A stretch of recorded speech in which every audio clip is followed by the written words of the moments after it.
Hello everyone, welcome to another video. Today I'm going to go over what is a golden sample 101 down to a very specific detail of what is a golden sample and why you need it for counterfeit mitigation in electronics. But just give you an analogy. So let's say this is the dollar bill. I'm going to hand you this dollar bill and you tell me if it's real or fake. And your typical natural instinct would be, hey, I need a reference. Otherwise, this dollar bill looks perfectly fine. It has a font, it has a president face, it has a dollar, it has the serial number. So how do I know it's real or fake? So the natural instinct would be, hey, can I get a reference bill? And so I'm going to give you a reference bill. This is authentic. We know it's authentic because we get it from the bank. And then now you can compare it, right? So without it, your confidence is only really 50% because you're guessing whether it's real or fake, 50-50 chance, right? But now having a reference part, you can say, hey, I'm much more confident now because I inspect every single detail on here, the font, the serial number, the location of the serial number, and the text on here. It looks, it gives you a 90% confidence level with the reference part, right? So the same idea here, but now imagine this. So going back to the very first build I gave you, imagine it's now folded, right? And it's going to be encapsulated, right? So imagine this is a die now. So it's being folded. So this is a typical 3D printed chips that a colleague of mine helped me print this out. So you can see, inside here. So imagine if I folded this dollar bill and I put it inside. And then now I ask you, can you tell me if the dollar bill is real or fake? Look how much harder it is now that it's encapsulated. The same concept with the die, right? On the outside, you can inspect the part number, the logo, company logo, the pin 1 marking. But remember, the outside marking can vary, and that is straight directly from the OCM, original component manufacturer datasheet. They can vary from assembly site to assembly site based on the orientation and the font as well. So the font can vary. So let's say if this part we purchased from, made in Vietnam, right? So, or assembled in Vietnam, the country of origin. So that would be, the font would be different. And if maybe CO maybe in Philippines now, the orientation could be different. So that could vary from plant to plant. So how do you really know if the part is authentic or not? It's really, you have to go down to the die level.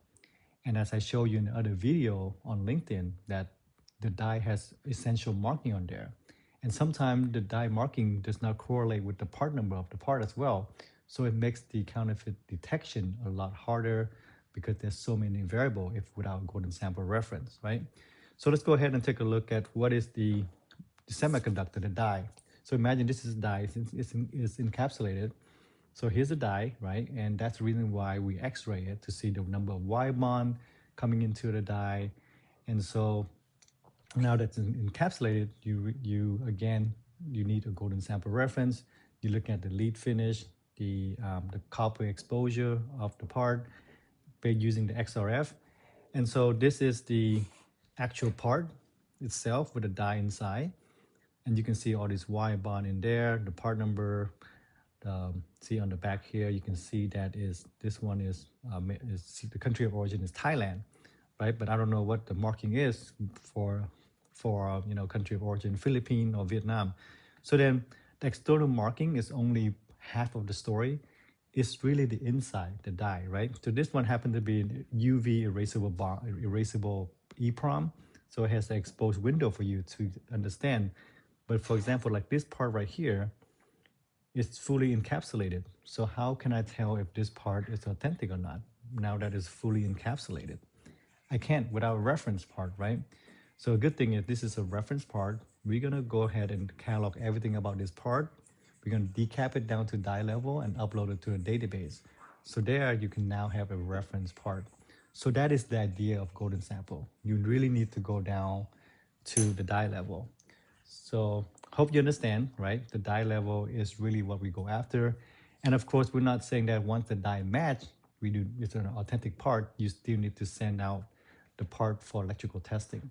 So at the end of the day, it's really a combination of the two between visual inspection, so don't skip that portion, and electrical tests will give you the highest level of confidence. Because can you imagine sending this out and coming back and say, hey, that's the wrong die in there? You just wasted the whole time, right? You spend your time on sending out a part, finding out a lot, and then just to test it, just to test the part for it to come back and say it's a wrong die.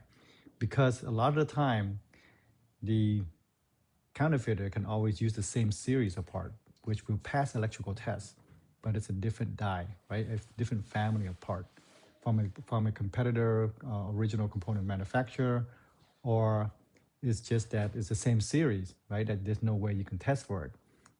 So anyway, because that would mess up your configuration management. Even though it passed the test, but it's not the right part, not the right temp range. They're using commercial grade for military grade marking.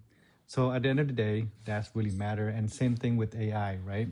AI cannot tell the difference for the inside, even on the outside already. But we will save that for the next episode, right? AI needs data because AI agent is just at the end of the day just an agent, but agent needs data to compare against.